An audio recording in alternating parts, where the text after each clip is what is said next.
오늘 하나님께서는 성스러운 마음으로 십자가를 품으라 말씀하십니다. 한번 따라하시겠습니다. 성스러운 마음으로 십자가를 품으라. 오늘 본문 말씀을 통해서 주시는 말씀, 메시지입니다. 왜 이런 말씀이 나왔는지 곰곰이 깊이 묵상하면서 말씀을 경청하시기 바랍니다. 오늘날 우리 시대에 있어서 최고 에너지원 보배가 되는 것은 원자력 발전소입니다. 최저가로 최대의 에너지를 출력해내는 발전소이지요. 그러나 이런 원자력 발전소를 함부로 대하거나 잘못 취급하게 되면 최악의 재앙을 또 가져오기도 합니다. 1986년 4월 26일 새벽 1시에 구소련 연방 우크라이나 지역에 있는 체르노빌 발전소가 폭발하지 않았습니까? 이 원자로는 핵 연료가 되는 우라늄이 들어가는데, 우라늄은요, 가만히 있으면은 이게 자꾸 열을 냅니다. 열을 내기 때문에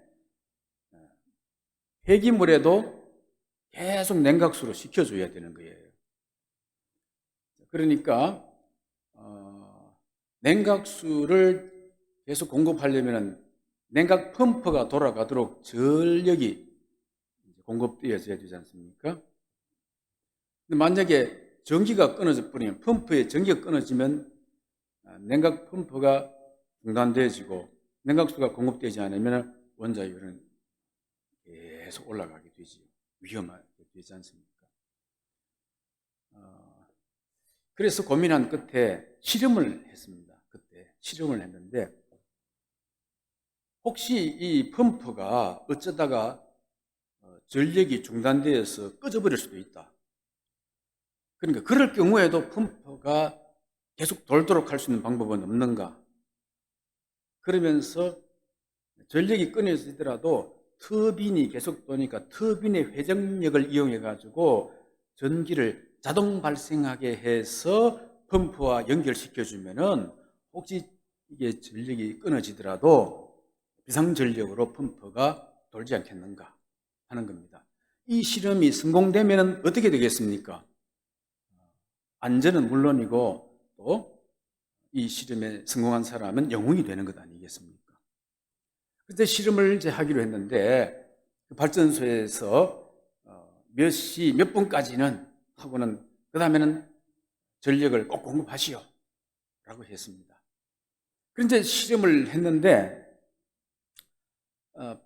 펌프가 이제 빨리 안 도니까 조금 더 있으면 돌까, 조금 더 있으면 돌까 하면서 이 사람이 그 요청하는 시간에 전기를 꼽아줘야 되는데 그 시기를 좀 일부러 늦추는 거예요.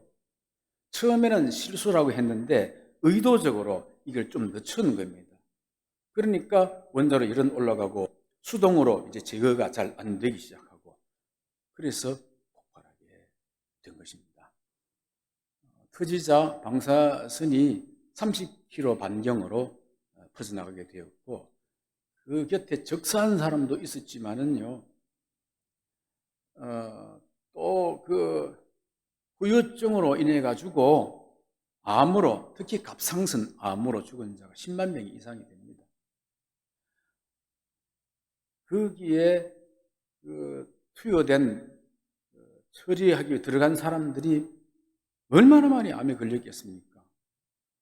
뿐만 아니고 거기서 이제 자라나는 식물들도 있는데, 그 식물들은 오염돼서 계속 오염물을 또 토해내고 있기 때문에 후유증은 계속되는 것입니다. 끔찍한 것이지요. 2011년 일본의 후쿠시마 원자력 발전소도 터진 것도 4개 중에 2개가 터졌잖아요. 폭발했잖아요. 그것도 냉각수 펌프가 멈추었기 때문에 그렇습니다. 왜 멈췄냐? 쓰나미가 와가지고 전선을 때려가 전선이 끊어졌거든. 그래, 전선을 이으려고 목숨 걸고 들어간 사람들도 다 죽고요. 지금까지 통계로 그거 어떻게 처리해보고 수리해 보려고 들어간 사람이 3천 몇만 명이 들어갔대요. 그 들어간 사람 교대로 바꿔줘야 되니까. 이 전 원자력 발전소는 정말 우리 인류 문명에 혜택을 주기도 하고 보배 같은 발전소이지만은 잘못 취급하면은 이런 재앙을 불러오는 것이 되기도 하는 것입니다. 오늘 본문에 나오는 이 법궤도 그와 비슷합니다. 이스라엘 백성들에게 있어서 이 법궤를 잘 대했으면 그것은 그들에게 큰 은혜가 되어지는데 그것 잘못 취급하니까 그들에게 재앙이 되어진 것입니다. 법궤는요, 하나님이 임재하는 곳 아니겠습니까? 이 법궤 앞에 대제사장이 양의 피를 들고 가서 민족의 죄를 고하면요, 그 민족의 백성들의 죄가 사해지는 것입니다. 그리고 또 하나님의 명령을 따라서 이 법궤를 동행하고 가면은요, 요단강이 흐르다가 멈춰서 버리고 뚝한 여리고 성벽 같은 것들이 무너내리는 하나님의 능력이 나오는 것이 법궤이고요.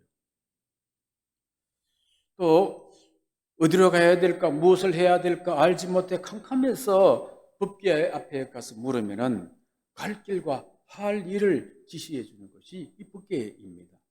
그러니까 여기는 하나님의 영광이 나타나고 하나님의 능력이 나타나고 하나님의 구원의 은혜가 흘러내리는 것이 이 법궤인 것입니다. 그러므로 이 법궤를 존중히 여기면서 잘 성스럽게 대하게 되면은 큰 보배가 되지만은 법궤를 잘못 따르고 막대하고 함부로 취급하게 되었으면은 재앙이 임하게 되는 것입니다. 엘리 시대의 이스라엘 백성들은 이 법궤를 잘못 취급했습니다. 하나님이 지시하지도 않는 전쟁을 자기들이 마음대로 일으켜서 졌다고, 전쟁에 이기기 위해서 하나님께 물어보지도 아니하고 성막 안에, 성소 안에는 지성소에 안치되어 있어야 될 그 법궤를 전쟁터에 막 끌어와 버리지 않습니까? 그러니 어떻게 됐어요? 더 큰 재앙이 벌어졌지요. 전쟁은 패하고 사람은 더 많이 죽고 군인들은 제사장도 그 전사하고 엘리 사사도 죽어버리고 법궤도 빼앗겨버리고 이건 이스라엘 민족사에 있어서 큰 역사적인 비극이자 재앙인 것입니다. 그런데 오늘 읽은 우리 본문은 이런 이스라엘 민족뿐만 아니라 법궤를 빼앗아간 이방 민족들도 마찬가지였다 하는 말인 것입니다. 저들도 하나님을 존중하지 아니하고 이 법궤를 함부로 취급했기 때문에 큰 재앙을 만났다 하는 내용인 것입니다. 어떻게 취급했는가? 1절, 2절 말씀 우리 다 같이 다시 보겠습니다. 블레셋 사람들이 하나님의 궤를 빼앗아가지고 에벤에셀에서부터 아스돗에 이르니라. 블레셋 사람들이 하나님의 궤를 가지고 다곤의 신전에 들어가서 다곤 곁에 두었더니 하나님의 이 법궤를 자기들이 믿는 다곤이라는 신 그 앞에 두었다 이 말입니다. 자, 이것은 그냥 장소에 두었다는 말이 아니고 고대 전쟁은 신들의 전쟁이란 말이죠. 그러니까 우리 신이, 다곤 신이 이스라엘의 신 너를 이겼다 이거지. 그러니까 너 우리 다곤 신에게 일단 경배해라, 문 안 들여라 이런 것입니다. 문 안 들여라. 그리고는 이제 다곤 신 밑에 너도 우리에게 들어와서 그 애굽의 왕들을 무너뜨리고 했던 그 힘을 우리한테 보태라 이런 뜻이 되는 것이지요. 그리고 그게 이제 통치에 둔 것입니다. 아스돗은 블레셋의 5대 도시 가운데 하나인데요. 이것은 여호수아가 가나안 땅 점령할 때 다 점령해야 되는데 거기만 남겨두었다고 성경에 기록되어 있습니다. 거기만 남겨두었다. 왜 남겨뒀는가? 전체 99% 가운데 아스도 1%도 밖에 안 되니까 무슨 영향력이 있겠는가 하는 생각도 있겠지만은 아수스에 가보니까 그 지역에 있는 문화, 문물, 교육, 이 시스템 수준이 너무 아까운 거예요. 열하기에는. 저거 놔두면은 굉장히 우리에게 도움이 되겠다는 생각도 든 겁니다.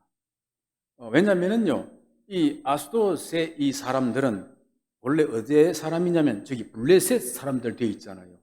블레셋 사람들이거든. 블레셋은 이제 팔레스타인이라는 말이 나왔는데 블레셋 사람들의 출신이 어딨냐면은 지중해에 있는 섬 크레타 섬 해양 지역 출신입니다. 해양 지역. 해적들과 같은. 그러니까요. 여러분 생각해 보시기 바랍니다. 이 문화 중에 대륙 문화가 발달하겠습니까? 해양 문화가 발달하겠습니까? 이 사람 배 타고 저 나라가 보고 좋은 거 보고 가져오고 저 나라 좋은 거 보고 좋은 거는 다 갖다가 또 놓는 것입니다. 최고 문화 문명이 발달하게 되겠지요. 뜻도보다 못한 것들이 거기 있게 안 되겠습니까? 우리 창세기나 아모스에 보면은 이 크레타를 갑돌섬이라고 적어놨습니다. 번역하기를 갑돌섬. 레셋 갑돌섬의 사람. 거기에 나온 사람들이 자기들이 믿는 신을 다곤신, 주신이 다곤신이에요. 다곤신은 보면은요, 머리는 이수신 장군같이 생겼습니다. 그리고 발톱도 이렇게 굵고, 그런데 허리 아래로는 물고기예요. 해양 출신이니까 아마 물고기를 이제 상징했지 않나 싶어요. 그러니까 인어지요, 인어. 우리는 인어 하면은 상반신은 항상 예쁜 여성의 모습, 머리 길게 따르고 하반신만 물고기로 보이는데 여기는 이제 그렇지 않고 상반신은 장군이야, 장군. 이수진 장군 같은 장군이야. 이 다곤신입니다. 이제 그 곁에 이제 두었다 이 말입니다. 고대 우가릿 문헌에 보면은 이 다곤신은 바알의 아버지였다 그래요. 도대체 또 그 말은 어디서 나왔는가? 정확히 뭐 그 연관관계가 있는 그 문헌을 찾아보거나 그렇지 않지만은 저의 상상력으로 봤을 때에 하나님이 천지 창조할 때에 보면은 먼저 바다가 먼저 있었어요. 물이 먼저 있었단 말이죠. 본래 수면이 있었고, 그런데 땅과 바다를 나눴단 말이죠. 그 다음 해에 넷째 날에 광명을 만들었거든. 해달별을 만들었거든.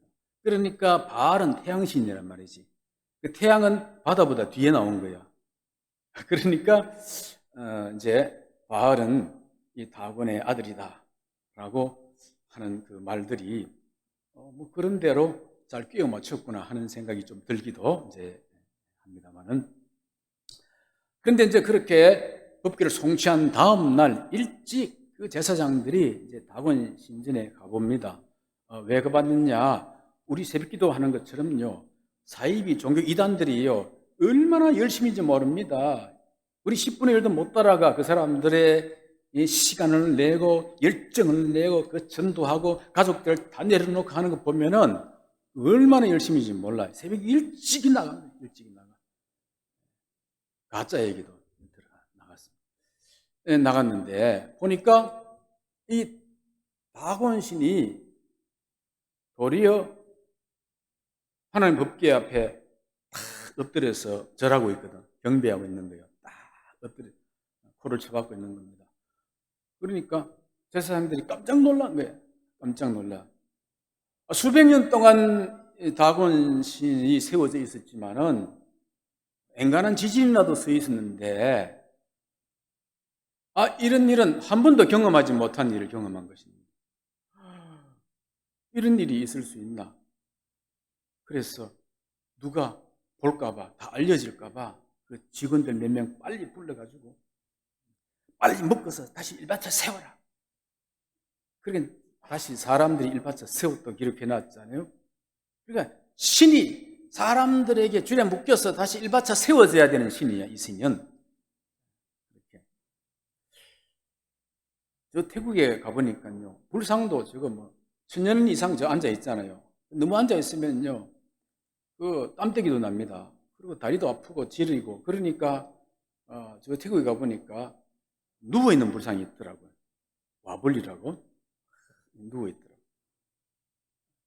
다곤도 아마 너무 다리가 아파서 엎어져 있었는지 모르겠지만은 두 번째 가보니까 그 다음날 가보니까 어떻게 돼? 그냥 엎어져 있는 게 아니라 이번에는 아주 모가지가 떨어져 나가고 두 손모가지가 다 떨어져 나갔더래요. 그런데 어디에까지 떨어져 나갔냐니까 튕겨 나가면서 문지방까지 가 있는 거예요. 손모가지고 문지방까지 튕겨 나갔습니다. 목은 사고력을 말하고 이 손은 능력을 말합니다. 모든 것 만드는 거 전부 손으로 만들잖아요. 이런 것 모든 게 자동차 손으로 만들잖아요. 손 없으면 못 만드는 것이잖아요. 그러니까 이제 하나님께서 가르쳐 주는 겁니다. 그 블레셋 사람들한테 너희가 쓴 이 다곤 신은 아무 생각도 없는 것, 생각도 못하는 것이다. 그리고는 아무것도 할 수 있는 능력이 없는 무능한 것이다. 이렇게 알려주는 것이지요. 그러자 이제 그 후에 이 아스돗에는 이상한 풍습이 하나 생기기 시작한 것입니다. 어떤 풍습이 생겼느냐? 5절 말씀. 그러므로 다곤의 제사장들이나 다곤의 신전에 들어가는 자는 오늘까지 아스돗에 있는 다곤의 문지방을 밟지 아니하더라. 그랬습니다. 절대 문지방을 밟아서는 안 된다고 하는 관습이 생긴 것입니다. 문지방. 나는 이 관습이 나는 우리 한국에서 생긴 줄 알았어요. 왜냐하면 우리 어릴 때 이제 문지방이 높았거든. 그러니까 어른과 달라서 아이들은 방 안에 들어가려면 문지방을 밟고 들어가야 되지. 그거 넘는 게 힘들거든. 그리고 또 아이 때는 문지방 같은 데 올라가서 간달간달 밟는 게 재미가 있어요. 밟으면 우리 아버지가 야단을 칩니다. 왜 지방을 밟는다고 막 야단을 치잖아요. 왜 문지방 밟는 게 야단 맞아야 될 일인지 모르지만 아마 보니까 이게 아수도 사람들하고 우리 아버지하고 좀 만나서 배웠는지 모르겠어요. 어쨌든 문지방을 밟지 마라 이거지. 근데 왜 문지방을 밟지 마라 했겠습니까? 문지방을 역시 치앙마이에 가면은요 그 도이스텝이라는 큰 불탑이 있는데 그 스리랑카에서 석가의 사리를 코끼리에 싣고 와가지고 거기 안치했답니다. 그래가지고는 그 도이스텝 산 전체를 신성시하고 있습니다. 산 전체를. 그러니까 비록 다곤에 모가지하고 손모가지지만은 자기들이 섬기는 신에 모가지가 있던 곳이라. 근데 모르고 문지방을 밟으면은 자기 신의 머리를 모가지를 밟아버리는 것입니다. 그죠? 그런 일이 있어서는 안 되잖아요. 그건 치웠다 하더라도 이곳은 신성한 곳이라 이거지. 그 밟지 말아야 돼. 조심해야 된다는 것입니다. 자, 하나님께서는 이렇게 이 물고기 아무것도 아니다. 이런 것들은 밟아버려라. 이런 것들은 밟아 민대도 된다. 그러고 떼기장 쳐놨는데 그잖아요. 우상이고 불상이고 당군산이고 무슨 상은 전부 다 막 밟아버려야 되는 겁니다. 내버려버려야 되는 겁니다. 그런데 도리어 이것을 어리석게도 막 신성하게 막 섬기고 있으니까 어떻게 되겠어요? 하나님께서 더 화가 난 거예요. 그래가지고 어떻게 하셨는가? 6절 말씀 보시겠습니다. 6절 말씀 같이 읽어보겠습니다. 여호와의 손이 아스돗 사람에게 음중이 더하사 독한 종기의 재앙으로 아스돗과 그 지역을 쳐서 망하게 하니 그랬습니다. 지금은 신상만 때렸는데 이 어리석은 사람들이 밟아 내버리라고 만든 신상을 더 은밀하게 숨기고 신성시하고 있으니까 하나님께서 이제는 사람들에게 진노하기 시작했다 이 말이에요. 사람들에게.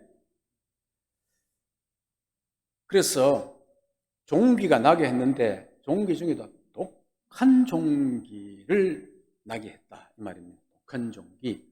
이것을 독종이라고 번역도 합니다. 성경 보면은 독종이 나게 했다. 독한 종기. 이 독한 종기가 어떤 거냐 하면은요, 선페스트라고, 페페스도 있고 선페스트가 있는데, 선페스트라고, 이것은 모가지나 겨드랑이나 사타구니, 임파선이 부어오르는데 그때에 쥐벼룩에서부터 생긴대. 쥐로부터 쥐가 옮기는 겁니다. 그래서 이게 물리게 되어지면은 열이 38도에서 40도 사이에 열이 막 나는 거예요.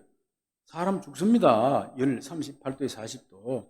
그 열이 나고 그 다음에는 임파선이 막 부어 올라가지고는 이게 뭐 욱신 가만히 있어도 그냥 통풍처럼 막 아프기 시작해요. 못 견디는 것이지요. 잠을 잘 수 있겠습니까? 꿈쩍할 수 있겠습니까? 아무것도 못해요. 그렇게 되는 겁니다. 그러니까 죽는 사람도 있고. 이게 왜 쥐로 생기는 것인 줄로 우리가 알 수 있느냐 하면은 요 다음 6장을 읽어보면은 이 사람들이 도저히 안 되겠다면서 여호와의 법궤를 돌려보낼 때에 속건제로 법궤와 함께 뭘 보냈냐면은 금독종을 5개, 5방백 수만 차서 5개, 종기 모형을 5개 금으로 만들고, 그다음에 금쥐 5개를 만들어요. 금쥐. 그러니까 이제 쥐하고 독종하고 이제 연관성이 있지요.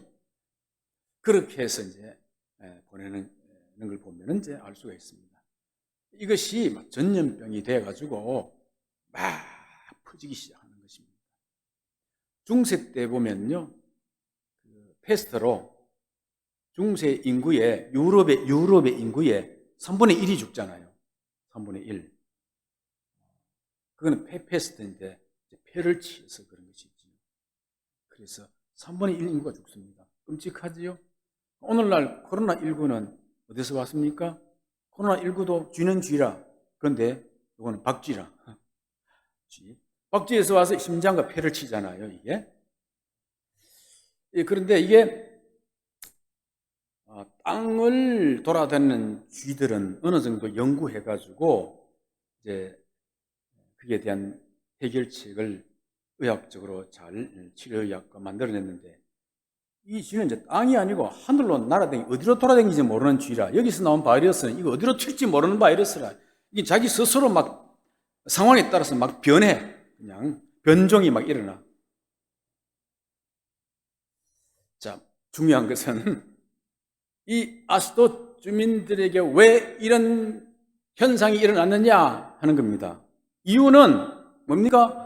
하나님을 존중히 하지 아니하고 하나님의 법궤를 함부로 잘못 취급했다, 이런 것입니다.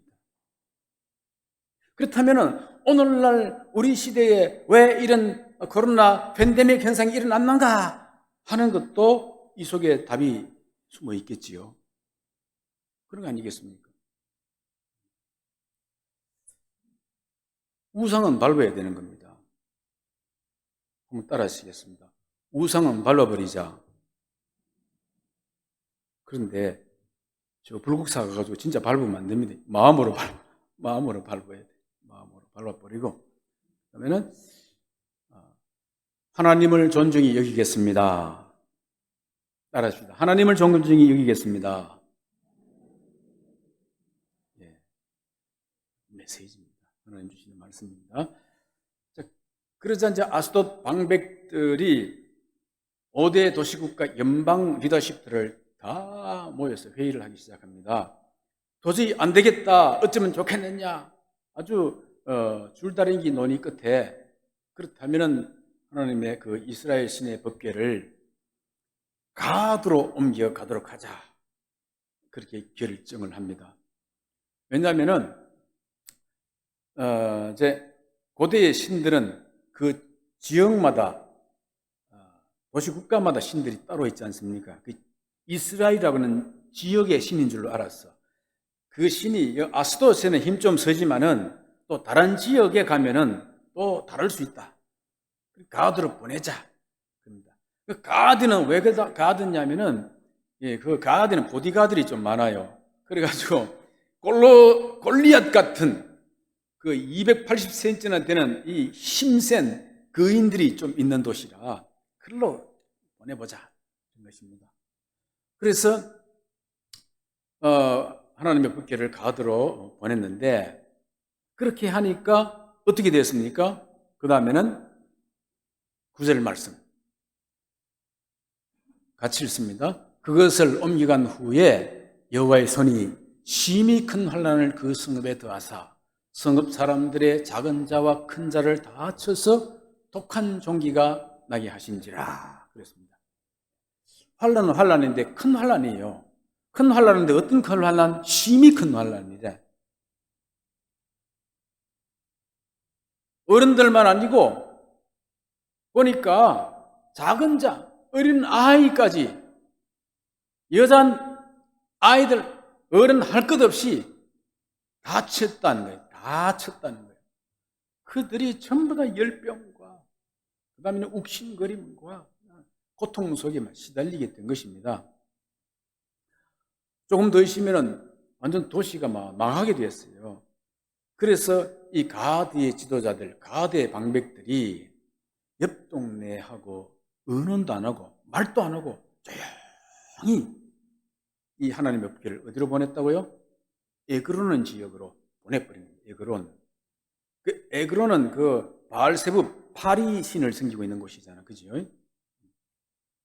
아시아가 그 신하들을 보내가 내 병이 낫겠는지 아닌지 물어보라 할 때 엘리야가 나타나가지고 50부장들 막 불러 태우고 했는데 그 어리석게 그 파리에 물으러 가라고. 그 에그론 그런 도시야, 도시. 그걸로 보냈단 말이죠. 보냈는데 조용히 말 없이 보냈는데 벌써 에그론 사람들은 옆 동네에서 일어나는 것들을 다 알고 있지 않습니까? 알고 있는데 가만 보니까 막 그 법궤가 자기 도시 국가로 막 오고 있거든요. 그러니까 아직 들어오기도 전에 그 국경지대에 나가지고 사람들을 뭐야 빨리 막아야 된다, 막자, 이거 오면 큰일이다 하면서 다 모여서 프랭카드 치고 피켓 들고 못 들어온다, 못 들어온다 하고 막 지금 소리 지르고 있는 겁니다. 우리 요 사직동 지역에 아시아드 장례식장 들어올 때에 얼마나 반대했습니까? 안 된다. 그래도 죽으면 또 저 다 가지요. 그죠? 화장장 절대 우리 동네는 안 된다. 안 된다. 그래도 다 갑니다. 가기는 갑니다.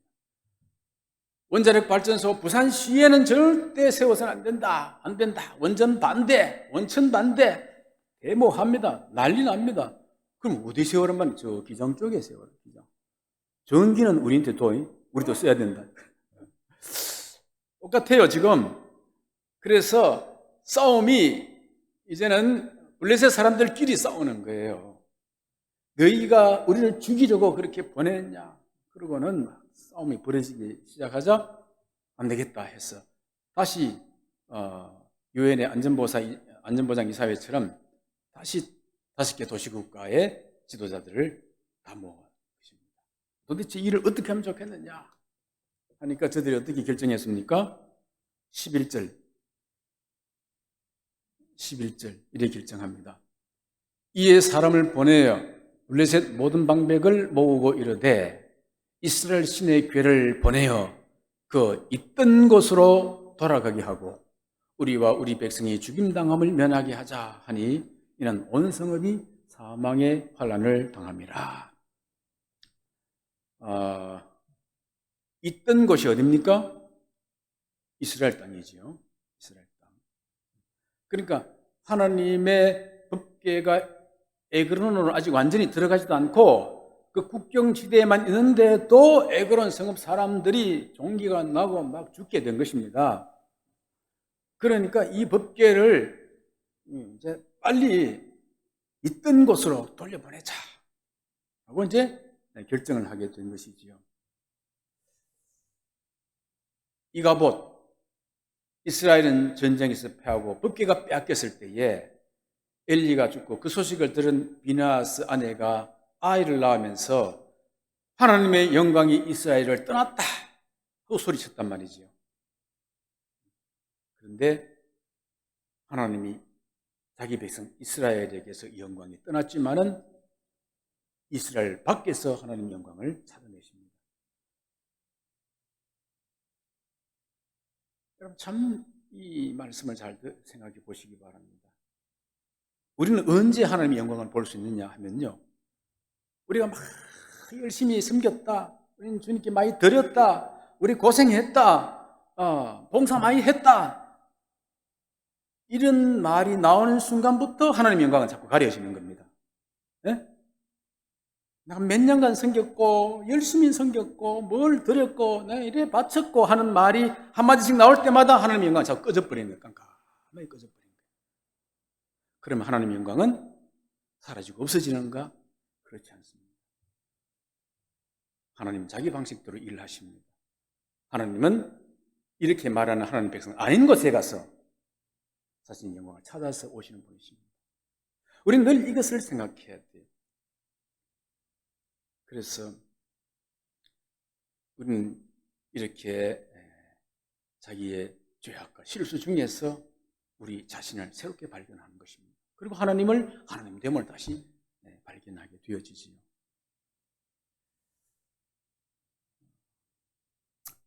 우리의 실수를 통해서 하나님 자신이 일을 하신다는 것 우리 명심해야 할 것입니다. 아멘입니까? 은혜를 받으려 했더니 왜 째려보십니까? 은혜 받으십시오, 은혜. 근데 참으로 신기한 것은요, 이 블레셋 사람들이 그렇게 고통당하고 후회받고, 그 다음에 죽을 만큼 두려워했지만은 스스로 잘못을 회개하지 않았다는 것이에요. 이런 일들을 보면서 회개하고 이스라엘 하나님을 참신으로 경배하고 또 하나님의 법궤를 바르게 섬겼더라면 어떻게 되었을까? 아마 에돔의 집에 법궤를 잘 섬겨서 복받는 것처럼 그렇게 되었을지 몰라요. 그러니 이 말씀을 보면서 참 기적 중에 기적이 뭔가? 스스로 회개하는 것이다. 스스로 회개하기는 참 어렵다. 그렇죠? 어느 누구도 스스로 회개는 안 되는 것 같아요. 스스로 회개를 못하는 것 같아요. 요한복음 3장에 보면은 물과 성령으로 하지 아니하고는 하나님 나라에 들어갈 수 없느니라 그랬고, 고린도전서 3장에 보면은 성령으로 하지 아니하고는 예수를 주시라 할 수 없느니라. 스스로 못한다는 것이죠. 스스로. 그런데 은혜 중에 은혜요, 기적 중에 기적이 뭡니까? 우리 입으로 지금 예수를 주시라 하면서 우리의 죄를 자복하고 회개한다는 것입니다. 누가 그랬습니까? 성령이 우리에게 역사하셔서 회개하게 만들어주시는 거예요. 여러분들은 정말 은혜 중에 은혜를 입은 사람이고 기적 중에 기적을 맛본 사람인 줄로 믿으시기 바랍니다. 옆 사람에게 말해줍시다. 당신은 기적의 사람입니다. 이 자리에 나와 회개하고 예수를 주시라 고백하는 그 마음이 있는 것이 은혜 중에 은혜고 기적입니다. 자, 그러면 구약시대 이 법궤는 오늘날 우리에게 무엇이 되겠습니까? 법궤 속에 뭐가 들어있습니까? 법궤 속에 첫째는 십계명이 새겨진 돌판, 두 번째 만나가 들어있는 항아리, 세 번째 지팡이에 싹이 다시 난 아론의 지팡이에 싹인 지팡이, 이 세 가지가 들어있잖아요. 자, 그것은 이렇습니다.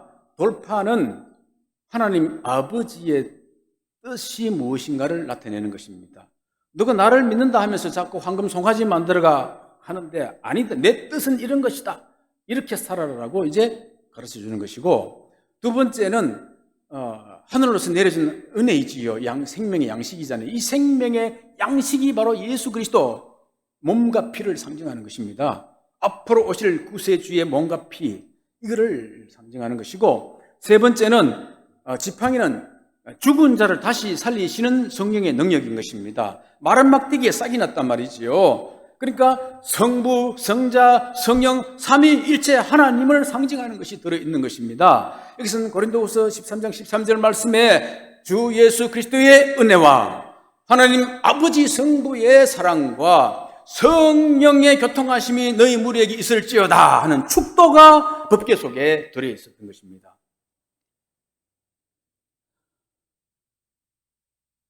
그런데 이 귀한 상징의 내용들이 하나님 은혜가 떠나게 되면 어떻게 되느냐? 전부 다 인간의 죄와 불순종의 흔적들이 되고 마는 것입니다.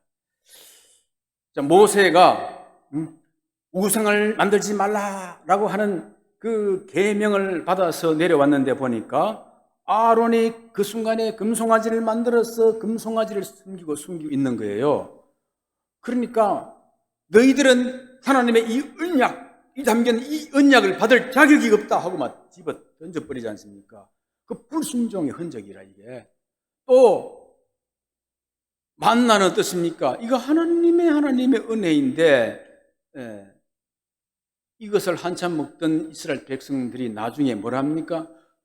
우리가 이 박한 식물을 싫어하노라 하고 했어요. 불순종의 흔적이잖아요.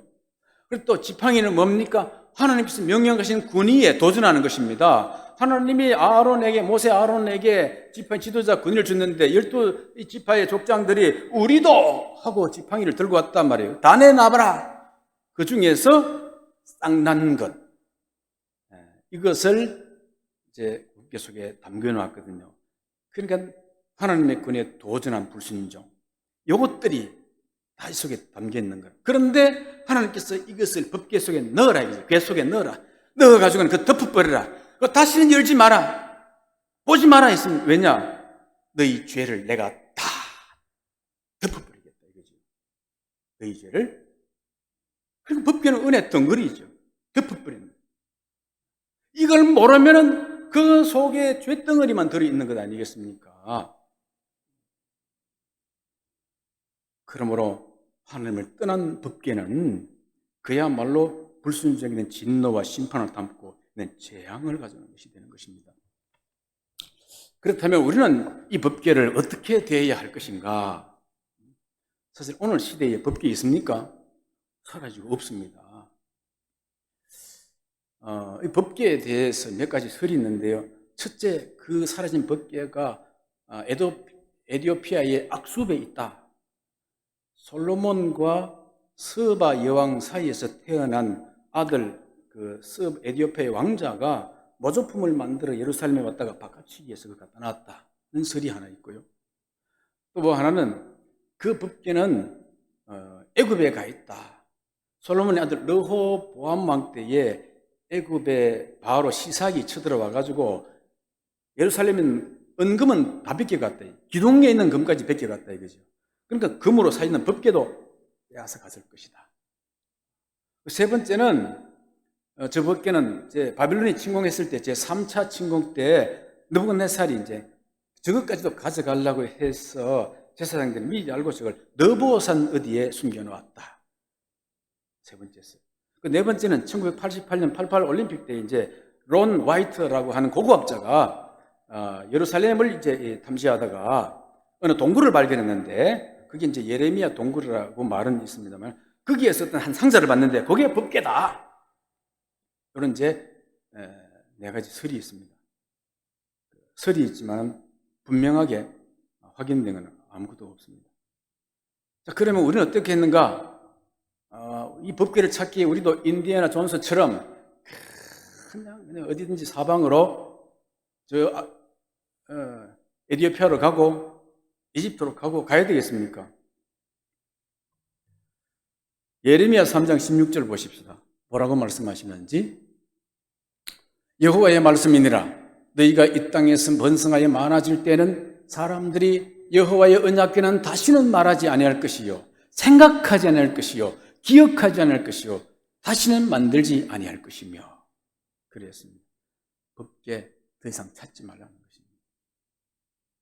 법궤 있다고 하나님께 순종했느냐? 법궤 찾지 말아요. 왜냐하면 법궤 대신에 우리에게 주신 것이 있는데 그게 바로 예수의 십자가인 것입니다. 법궤 속에 돌판이 들어있는데 돌판 계명 또 만나당인 항아리 쌍난지팡이가 들으셨다면은 이제 그 돌판 대신에 뭘 주셨습니까? 성경을 우리에게 주셨잖아요. 돌판 찾을 이유가 없지 않습니까? 성경을 주셨거든요.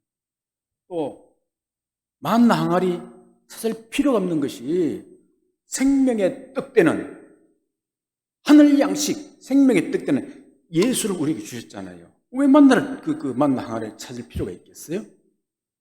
그 지팡이 찾을 필요가 하나도 없습니다. 아니, 쌍난 지팡이가 뭐가 필요합니까? 죽음에서 다시 부활하게 하신 성령의 능력이 우리와 함께하고 있는데 말이지요.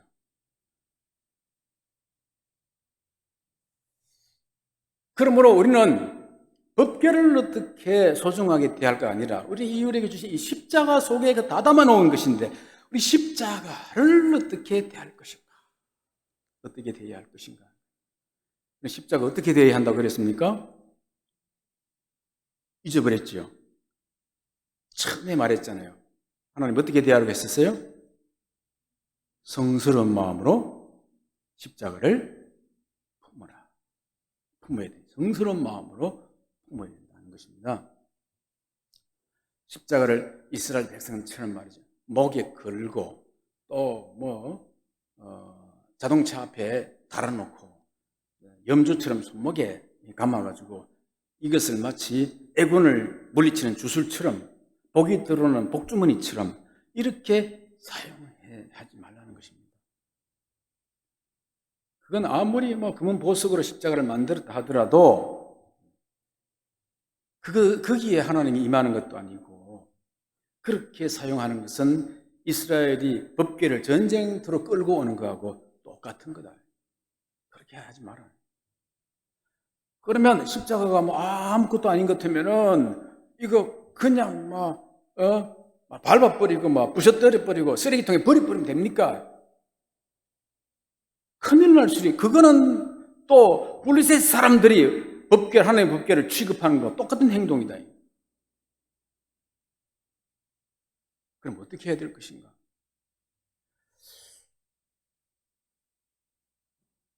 십자가 그 자체로는 그 모양체로는 거기는 하나님이 아닙니다. 우상처럼 섬길 필요가 없습니다.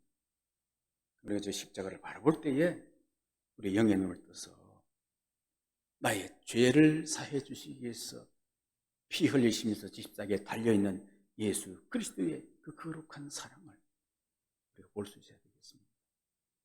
그래서 십자가를 볼 때마다 나의 이 죄와 거짓과 교만과 오만과 그 불순종, 이 고집 이것들을 회개하고 돌이켜야 되겠다는 결심을 가져야 할 것입니다. 그리고 이 십자가를 볼 때마다 최후의 심판과 함께 그 부활의 능력으로 우리를 새롭게 새 존재가 되게 하실 성령의 역사를 믿어야 할 것입니다. 그 믿음으로 살아가면서 우리는 성스러운 마음으로 이 십자가를 품고 짊어지고 살아가는 성도가 되시기를 주님의 이름으로 축복합니다.